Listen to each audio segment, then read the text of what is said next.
Bonjour à tous, j'espère que vous allez bien. Donc, dans cette vidéo, on va voir un peu quelles sont les différentes conditions auxquelles on va s'attendre sur les marchés financiers et voir comment on peut en tirer profit. Donc, dans un premier temps, il faut comprendre une chose, c'est que la guerre ne détruit pas seulement des pays, elle déplace des milliards. Donc, quand un conflit, il éclate, le marché ne panique pas. Il redirige simplement le risque. Si une zone stratégique comme le détroit d'Ormuz est menacée, le pétrole va grimper. Pas parce qu'il manque déjà du pétrole, mais parce que le marché anticipe la probabilité de rupture par rapport à l'offre et la demande. Ensuite, quand l'or accélère, ça signifie tout simplement qu'il y a des incertitudes qui vont pousser les capitaux vers les actifs perçus comme refuge. Donc, on a l'or, on a le yen japonais qui est perçu comme une valeur refuge, mais on a également le dollar qui va être perçu comme une valeur refuge. Les indices comme le S&P 500, ils corrigent à court terme. Donc, on peut avoir une chute sur les indices comme le Nasdaq, le CAC 40, le S&P 500,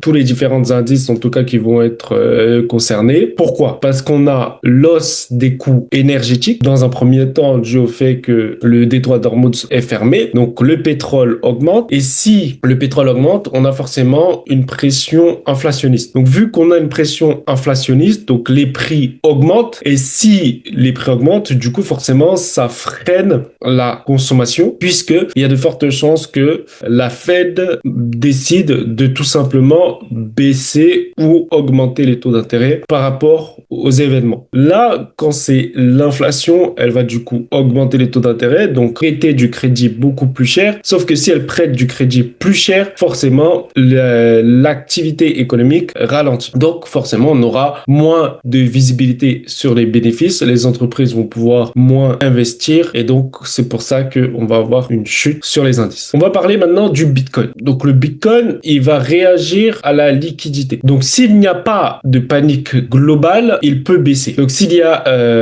panique globale, il peut baisser. Qu'est-ce que c'est la panique globale? C'est que, en fait, vu que le Bitcoin, il est basé sur, on va dire, des choses qui ne sont pas tangibles et qu'il est plus un actif anti-inflation, eh ben, quand on a le choix entre rester en Bitcoin ou passer en or, les gens vont préférer passer en or. Et donc, l'argent va se déplacer de Bitcoin à or. Mais si la confiance dans les monnaies traditionnelles vacille, donc c'est-à-dire si les gens perdent confiance dans le dollar, l'euro, à ce moment-là, l'argent va être déplacé sur le Bitcoin. Donc, ce qu'il faut comprendre, c'est que l'argent n'est jamais détruit. L'argent est simplement déplacé. Donc, soit l'argent va être sur les marchés, soit l'argent va être sur les matières premières, sur les indices, le forex, etc.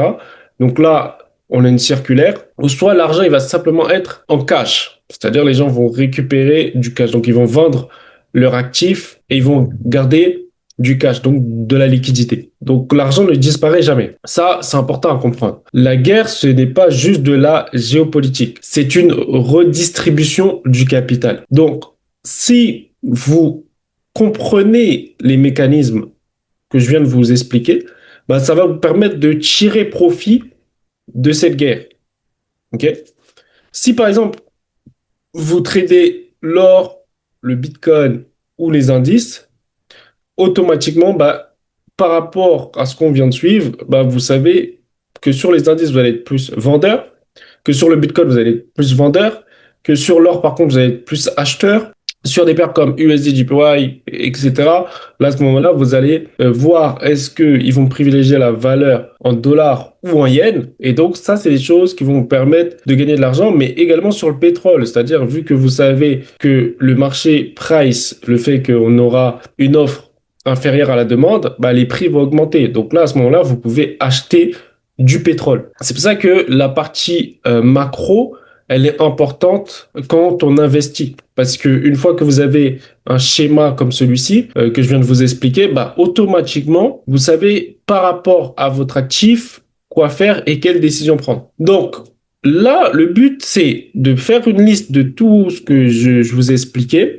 Une fois que vous avez cette liste, vous regardez toutes les paires que vous tradez et en fonction des paires que vous tradez ou des analyses que vous faites, etc., bah, ça va vous permettre de prendre des décisions. Si par exemple vous êtes actionnaire ou que vous investissez en bourse, bah là, vu que vous savez maintenant l'information que il y a de fortes chances que les indices boursiers chutent, bah à ce moment-là, vous pouvez passer en cash le temps que ça se calme.